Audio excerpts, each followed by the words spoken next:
the Mississippi Crop Situation Podcast featuring the Crop Doctors. Good afternoon from the Crop Doctors Podcast studio in Stoneville. Tom and I have two very, very special guests. Tom, I'm giddy. I'm too. Normally when we do this many kind of in a day, I'm usually like, oh, by the time I get to the third one, I'm a little tired. No, I'm not tired. Not feeling any tired at all today. Not having a single problem. So if you listened to us a while back, we had Jeff North and his son, John Hartley, on with us, and we just talked about a father-son consulting deal. So this is the same day. Jeff is still here, but we also have Tucker Miller in the studio with us. These guys have checked a lot of cotton over the years and a lot of other stuff too. Like I said, when we hit start, we're just going to go unscripted and see where the conversation goes. Try not to talk too long, and I'm not going to try to say anything at all. I just want to hear what these guys got to say. So, Tucker, I always ask folks a question, and my question is for you because I've picked on Jeff before.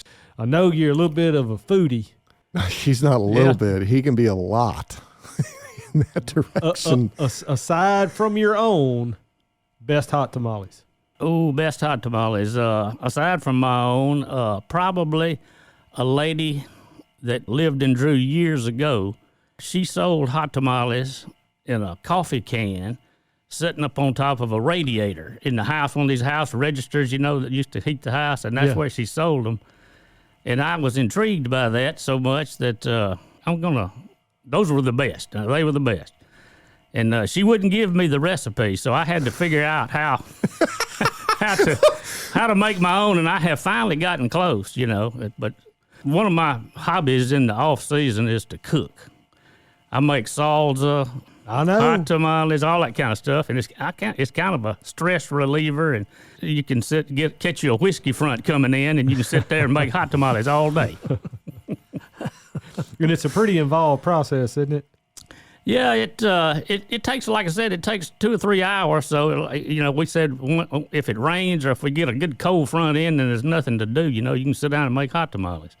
You got to roll them out and get the meat mixture right and then roll them in time, and then it takes a couple of hours to steam them. So it's an all-afternoon event. What's your favorite meat source for a hot tamale? Well, it needs to be lean. I use venison a lot.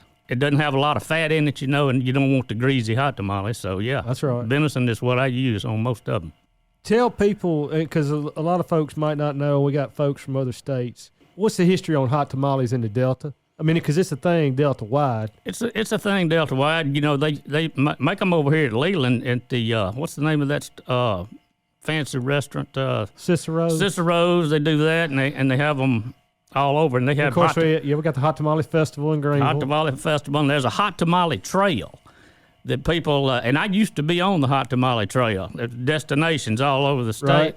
And I've had people drive up to my house on motorcycles before and said, "Is this the Hot Tamale Trail spot?" I said, "Yeah, I have some in the freezer if you want some." But it's a big history behind it, and I don't know exactly where it started or how it started. I think, of course, they made them in South Texas and Mexico and all that, and I think it was kind of a poor man's kind of just some meal and a little bit of meat and rolled it up, Right. But they're good now, and it's fun to make them, especially if you can get 2 or 3 people to help you. If you can get somebody rolling the meat and then somebody wrapping and somebody tying, you can make a little assembly line going there and get through quicker. It's part of the social life of the Delta too. Oh yeah, it's just a party. You want to weigh in on hot tamales? Oh, I love them too. I don't make them. I get mine from Tucker. But my forte is pear preserves. I make a lot of jellies and pepper jellies and things like that. But my mom and I had a long-standing tradition that we made pear preserves every single year in the middle of August, and I still carry on that tradition today. And I'll come to Tucker's duck hunting and bring pear preserves, and he'll give me pepper jelly, and we'll slice Mississippi State Vinaigrette cheese and have a party. Tom, was that on the podcast we were talking about preserves and jams and jellies and that they were different? But yes. I can't remember who. That was recently. Yeah, I don't remember who we were See, talking to. it's funny. You're the one that said that you weren't going to say anything on this episode, and I'm the one that's just kind of sitting here soaking it all in. That's what happens. When you're not a local, you can sit back and just enjoy the banter that goes on, and I'll make some jellies every now and again when I have a chance.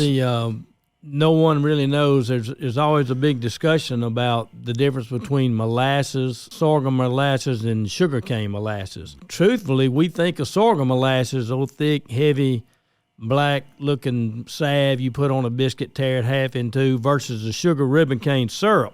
Which is real thin. Yep, it's thinner, but technically the sugar cane is the molasses and sorghum is the syrup, but we call them sorghum molasses. Tucker, we said Jeff's been on with us before and a couple times and told folks kind of what he does. So take a minute and introduce yourself and what you do and how long you've been doing it. I have vivid memories of how I first got started in this. In 1968, my daddy sent me to a scouting school in Batesville, Mississippi. And Dr. Young, remember Dr. Young? David Young. He was our executive secretary for years. And he was there. And my man named James Lowe worked for ICI for years. He was there, and I still have a picture of that. And I was like 15 years old, and we were all out in a cotton field. And the young guys that were trying to learn something were all kneeled down looking at cotton, little small cotton. And I remember that, and I think my dad sent me there so I could check our cotton, his cotton. And that's what I started doing when I was 15 years old, and I hadn't stopped yet. So I think I've actually made 54 crops as a consultant, I think. Half a century, over half a century. Yes, I know it's over 50. So he's got a little time on you, Jeff. He does. Got a little time. He got me by 10. So, and I hope he keeps me by 10 for a long, long time. Oh, we do too. Yeah, but that was back in the day, we didn't know a whole lot. And the good thing about it, I know when we first started out, extension, we had some differences with extension and some of the private consultants. But nowadays, the private consultants, and I think Jeff will allude to this as well, we rely on extension and the researchers like you guys for just about everything.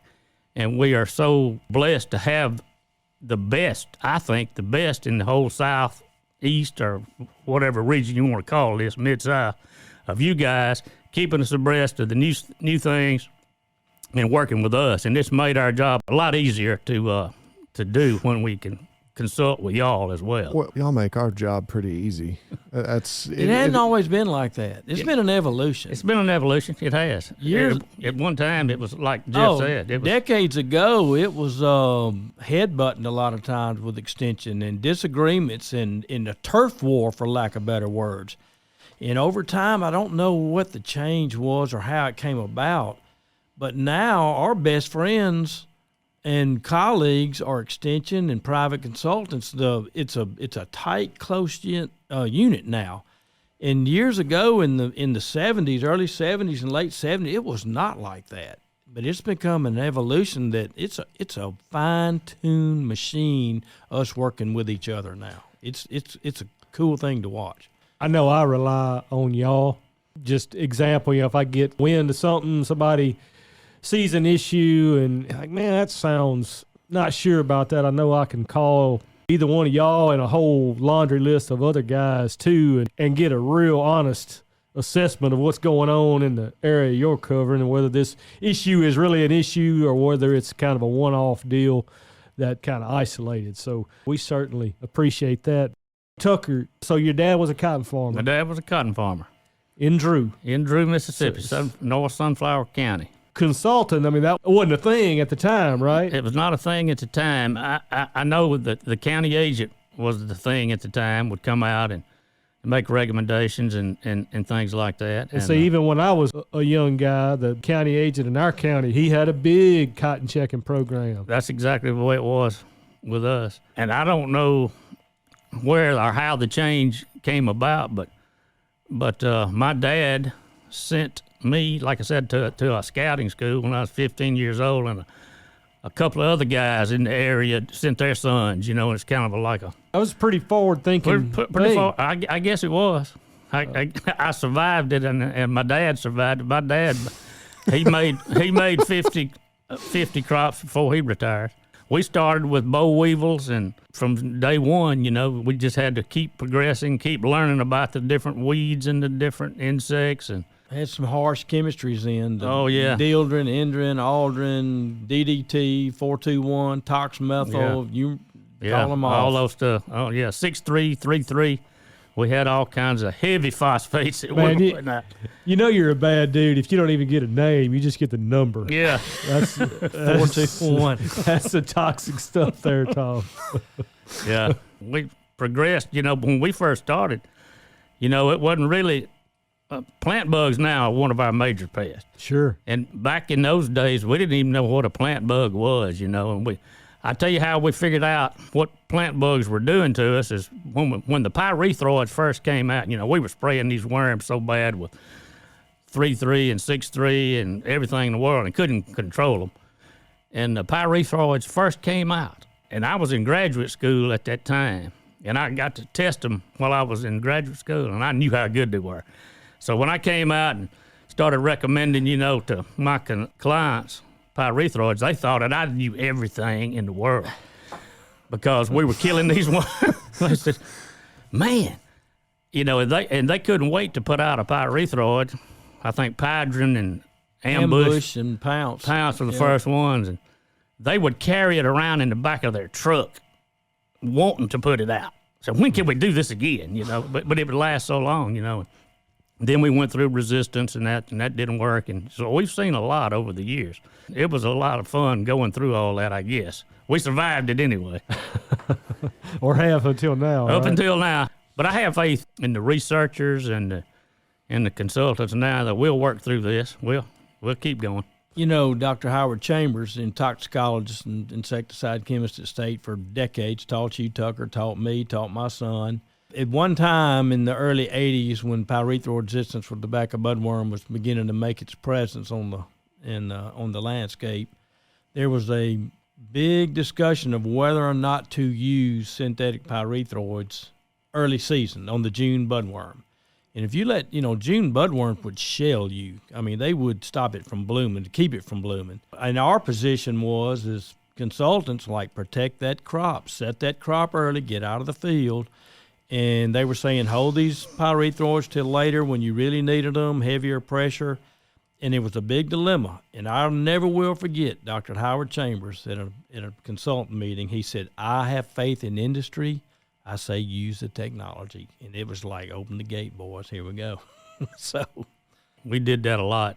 June worms, like Jeff said, were a big problem.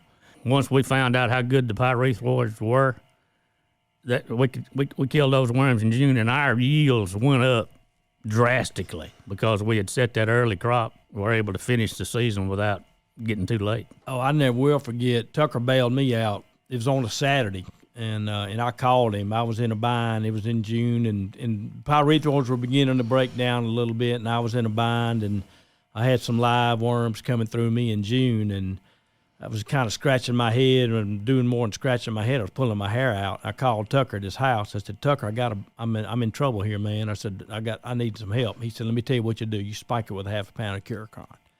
And I said, I'll do it. And I put it out. I think that was a Friday or Saturday morning or something like that. And I went back into it Monday, and I called him. I said, "Woo, you got him, brother. You got me out of trouble." I never will forget. That was early 80s or mid 80s, maybe something like that. He said, "You spike it." You remember that, Tucker? We used to call Curacon. Curacon was 8-pound material. And one of my favorite sayings is, "What you going to use?" I said, "We're going to use the snowman." Because of the figure eight, we call Curacon the snowman.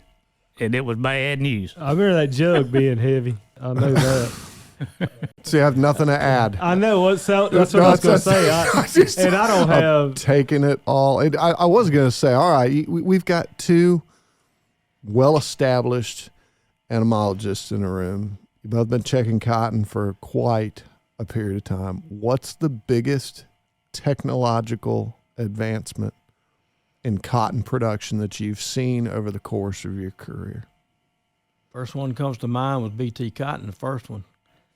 Yeah, BT Cotton and some of the older guys, some of the farmers thought that Roundup was Roundup Ready. I can remember my dad. He had a 80-acre field, kind of real sandy ground, and it was Johnson grass, and it still is.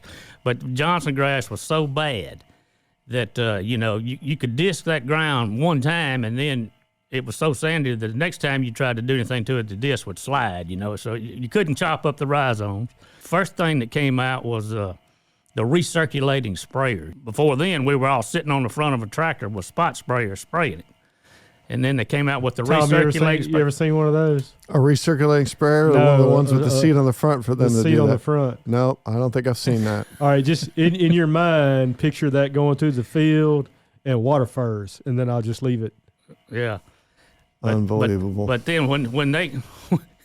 Look at his brain turning. I can see him right now. And then when they finally came out with Roundup Ready, or even some of the early graminicides, like what were some of the early ones? The first Fusilade came out. I never will forget one of my dad's workers. He'd been fighting that Johnson grass for so many years and so long with hose and spot spraying and all that. And we came out with Fusilade, and my dad had the whole field sprayed with Fusilade with an airplane. We're sitting around the shop, and it did a really good job at the time. We're sitting around the shop, and Mose Johnson was sitting there reading the paper. And I kiddingly said, "Hey, Mose, what did you do to that Johnson grass out there?" He said, "Airplane." What's an airplane? Airplane got it. And when Fusilade first came out, I was doing some of my master's research with it and had a typo in my research paper. Instead of fluazafop, we got typed fluazaflop. Swear to God, true story. And nobody caught it except during my defense, and Wayne Cole. Dr. Wayne Cole picked it up. He said, "Fluazaflop, huh, Jeffrey?" I never will forget that. If that was the first one of those herbicides, so the Fusilade, Assure Select, and I'm pretty sure Fusilade was the first one. It's the first one that I remember. Of course, I was a little bitty guy at that point. But that probably also, Tucker, would have been the first herbicide that you could safely spray over the top of cotton. Yeah, it was. You put MSMA over the top or Cotaran over the top, but it was going to hammer. You're going to burn it. It's going to burn it, yeah. There were other things back down the line, too, that weren't any safer than those were. Yeah. They were so glad to get rid of those recirculating sprayers and all that kind of thing, man. Well, they didn't work. They worked better than anything else you had, but they didn't work. And we had the wick bars that you'd rub it. Oh, yeah. And I used to love setting a cultivator with a direct spray under there with MSMA and pre-merge 3, dinitro anilin, or dinitrophenol. All right, so Tom, imagine the EC Prowl. All right, so the older Prowl, you know how it'd stain your pants yellow? Oh, all yeah. right, take that and multiply it by 100. Yeah, at least. Oh, and the that aroma. Stuff was bad It would to take, the bone. and it would take your breath. And I used to love picking up that aroma like that. And who knows what it was doing? We were still here, but that and you could paint it. You could get up under that cotton and you could paint it and set your cultivator. You know how high you're hitting it up on that bark, on that stem. True story. MSMA and dinitro. So, God, we old, Tucker. I know it. And I just remember it. I just remember seeing it. Never did anything. I was too little to have done anything. I did the math a minute ago. If Tucker's got 55 cotton crops and I've got 45, that's 100 years of cotton. That's 100 years of experience. A century of cotton sitting here. Unreal. And the things that you've seen, the younger generation, we sit here, Jason, we talk about this pretty regularly. You remember when you got your first cell phone, and I've heard consultants y'all's age talk about having a rotary phone in their vehicle that still had a cord on it. So just imagine what the next 10 years are going to bring, or 20 years. Well, one thing that I thought about when you said BT cotton and then Roundup Ready cotton, or Jeff said BT cotton, but y'all, either one of y'all, you've got just about as many years pre-BT and pre-Roundup Ready as you do post-Roundup Ready. And I said this in here before, but me being work age professional doing this kind of stuff, I'm 100% Roundup Ready and BT. But I also, all my growing up years were before all that. So, I mean, I was full grown. I was in college when both of those technologies came out. So I still at least know what it looked like before all that. But I think either one or both of those, you can make a case for at least in all of our careers, the greatest advancement in southern agriculture, more than likely, particularly in cotton. Of course, Roundup Ready transcends the other crops too. A question that I have for either one of you, aside from the obvious, the BT with the suppressing the bud worms and then Roundup helping with the weed control, how did either one or both of those technologies influence farming in Mississippi and then maybe the way y'all do business too? I know it kept the cotton farmers in business when we could control the tobacco budworm. We were on a runaway train as far as spending hundreds of dollars for insect control, $130, spraying them 9, 10, 11 times, and still taking damage, you know. That kept us in business for a little while longer. Oh, after 95, had we not had BT cotton come out the next year, I don't know would have even planted it. We were out of control. It was tobacco budworm was about to put us out of business. Well, I still say we're still paying for 95, and in compared to some other parts of the state and other states, pale in comparison to the damage they took. But the innovations and the things that have taken place in our span of checking cotton has just been remarkable, from traits to even equipment. You know, I can remember the first cotton picker I drove, and probably the last one I ever drove was a 2-row 622 International picker that you had to sit there and look over the thing and control each head. And didn't even have a closed cab, I bet. And a lot of them didn't. Yep. It was wild. Look at what they got now. We had two-row pickers on our farm, and it'd take us all, I don't know how long it'd take us to finish picking a cotton crop.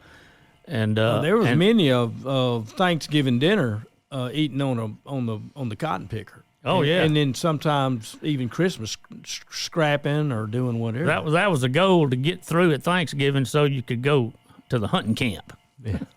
And now they're getting through picking cotton sometimes first week of October. Tom, are you familiar with scrapping cotton? Is that a term you've heard? I have. Okay. I was just no. You're okay. I wasn't making light.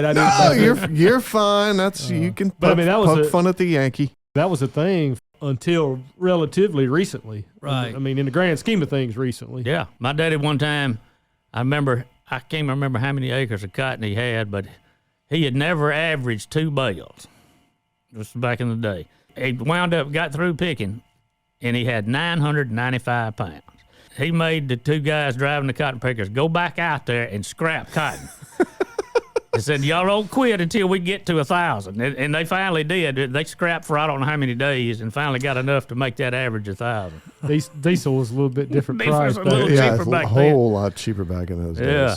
Wow. Funny. I can remember a lot of old-timer sayings, I'd ride a cotton picker and a planter. The old International planters had a big board and a bar that you could stand behind the planter on that board and walk around and look, make sure every planter was planting and such as that. You're the seed monitor. A seed monitor, yeah. Oh, I never will forget the story that tractor pulls up to the end, they're loading seed and lifts up the, hopper number 1, pour seed in, hopper number 2, put seed in, hopper number 3, get to number 4. They just put the lid back on, don't put any seed in. Go to number 5, put seed in. Say, wait a minute, wait. You didn't put any in number 4. So no, it hadn't eaten any all day long. Hell, it ain't planting. So that's funny.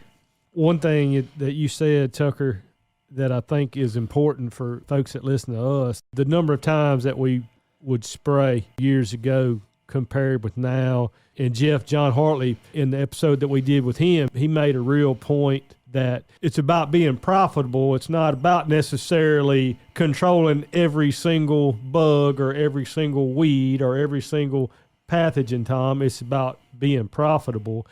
And I think people see modern production agriculture, and maybe they drive down the highway and they see the sprayers running or they see the airplanes flying and they think it's just go and just spray everything, kill everything, and it's not. Nothing further from the truth. Right. And it's even much more so now than a number of years ago, particularly when y'all were just getting going, when you really didn't have a choice. It was kill it all or kill none of them, right? I mean, the stuff that you had access to, you either had to kill everything or you weren't going to kill anything and therefore not have a crop. But the products that we have now are so specific and really so safe. Right.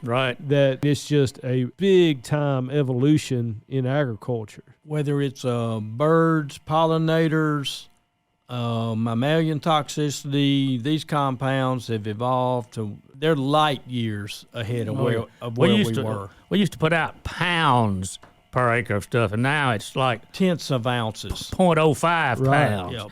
So we've reduced the total amount of AI actives into the environment, and we're practicing pest management, spraying only when needed, where needed, and with the proper safe chemistry. I mean, we've come light years as far as safety and everything else from what we used to do. Well, and you two just covered two of the more important technologies as well. When you introgressed that genetics into the whole entire situation, think about what you were able to do. You reduced the overall input of some of the more toxic herbicides in those particular situations, and you relied mostly for the better part of that period of time on the traits to then just apply those particular products that particular crop covers with those particular traits.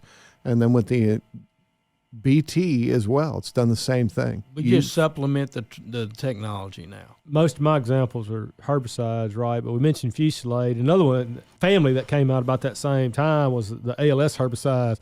So my papa, I think he made 60 crops in his farming career, and when Classic came out, you're talking about tenths of an ounce, stuff like that. So Classic, Tom, comes in like, it was probably like an 8-ounce bottle. It's a little bitty bottle. The rate's 1/4 ounce per acre. And my papa used to carry that on the seat of his truck because he's used to hauling cases and everything. It's like carrying gold. Pounds of stuff. Some of those dry cotton insecticides that he had used that come in 50-pound sacks. Yeah. This stuff came in little bitty 8-ounce bottles. Little I remember vials. Yeah, almost like from the drugstore. Yeah, because you want to lose it. You don't want to blow it out of the back of the truck. Yeah. Right. Yeah, we've seen a lot of changes. And probably we'll see just as many more in the next 20, 30 years. I mean, I don't know how many more sunrises we'll get to see, but, I mean, what weed species will take over? I mean, the resistant pigweeds and Johnson grass back in the day. What's next? Who knows what novel species will take over at some point, but there will be something. For every action, there's an equal and opposite reaction. We replace the boll weevil with the plant bug or stink bugs. It's the same way with weed issues, and there'll be in plant diseases. There'll be another one. There'll be something new. And I probably hadn't said it near as much on this podcast as what I do when I make presentations and whatnot. But nature's a balancing act, and that's exactly what you're talking about. That you knock one thing out of that system, and what comes in behind that may not necessarily be something you factored into the equation to begin with. Exactly. Mother Nature will fill a void if there's one to be filled. She'll do it. Man, ain't no doubt. For sure. She is resilient for sure. With all the talk we've had about technology, what other innovations within agriculture do you think have been profound? Varieties in all crops. Cotton, we would make 500, 600, 700 pounds, 800 pounds. Soybeans, we would ring a bell back in the day on the early varieties when we made 35 bushels, 30 bushels. Varieties now are so far above in yield. Your cotton making 1,200, 1,300, 1,800 pounds. Soybeans, 100 bushels per acre or maybe more in some instances. These yields, Tucker, we never dreamed of these yields 25 years ago. Never did, and that's what's so exciting about doing what we do is we get to look at these new varieties, and then we get to look at where we need to place them on our different farmers, different soil types, different traits, and it's something to learn every year. I mean, every day you're out there, you're always constantly learning, and it's a challenge to keep up with. It is, but it's fun. I mean, it's not the same thing every day. You're gonna be hit with a different problem or a different scenario, and say, "Well, I wonder how I'm gonna work through this one." And we work through it with the help of you guys from Extension. Y'all are testing, and we're out there in the field looking to see what fits on our place, and it's just a lot of fun to me. I think vaguely I remember somebody describing a potential corn variety that would have 7 ears per stalk with yields approaching 500 bushels per acre. I don't know if y'all have heard anything like this, but where is the next level? 5 years, 10 years, 20 years from now. Not just for food and fiber production to feed the world, if they can afford it, if we can somehow feed everyone, but where are these yields with genetics going down the road? I mean, with cost of production, all our costs are exponentially going up also, so we've got to compensate with producing more on fewer acres.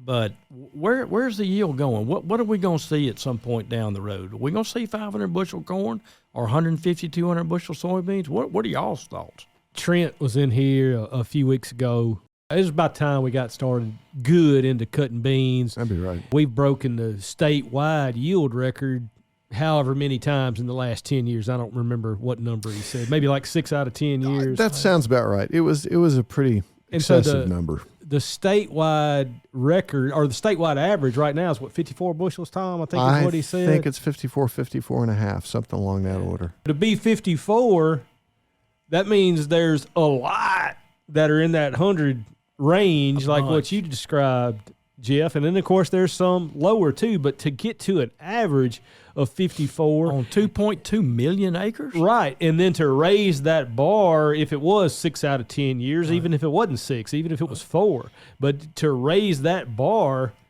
that many times in a decade, I mean, that's certainly a reflection of a whole lot of things. And then, the latest thing we were talking about, varieties, is certainly one of them. I don't know where it goes. I mean, the boy in Georgia cut whatever he cut. I don't remember what that number was now, but it's a crazy high number. And, of course, you see the farm publications with the corn yield records, too, that 430 or whatever it is. Come and go pretty regularly, just astronomical. And a lot of times those are yield contest plots, so they're not farm-wide. But still, it just shows you where the bar is and what is possible, maybe improbable on large scale, but it's at least possible. So to answer your question, Jeff, I don't know, man. It's going to be interesting. It feels like the sky's the limit, but yeah, I would echo that. I think breeding and genetics they've got a great distance to go in some cases, but I think they're making progress in those directions, and that's exciting. It's all crops: wheat, rice. Everything is, they're working more and more to produce more out of this. And it's not just a variety. It's the management thereof, the management that goes into that too. You can have the best racehorse in the world, but if you don't have a rider, she ain't going to make it. Guys, we appreciate it. I'm glad we had the idea this morning when y'all were here at the station, and we certainly appreciate you taking your entire afternoon and spending with us over here, because I know you weren't planning on doing that when you came this morning. So thank y'all so much. I've thoroughly enjoyed it. Well, and we appreciate y'all. We appreciate the working relationship we have with y'all. Absolutely. And the rest of the agricultural consultants in this state. It's a nice, tight-knit family. It really is. Yeah. We all do a really good job of working together, and it's a great place to work. And if we can do anything for you, your staff, university, don't hesitate to call us. We'll do anything we can to help you in your endeavors also. Just keep that research coming. We need it. Yeah. Anytime y'all need to come, any of our crops to put out traps, Tom, Oh, yeah. I saw your trap picture the other day. We appreciate it. Tucker, when it turns cooler, not cold, but cooler next week, if you make some tamales, if you need some taste testers, I'll do it. Just give us a holler. I'll do it. He's the best. Thank y'all. Thank you. Thank you. The Mississippi Crop Situation Podcast is a production of Mississippi State University Extension.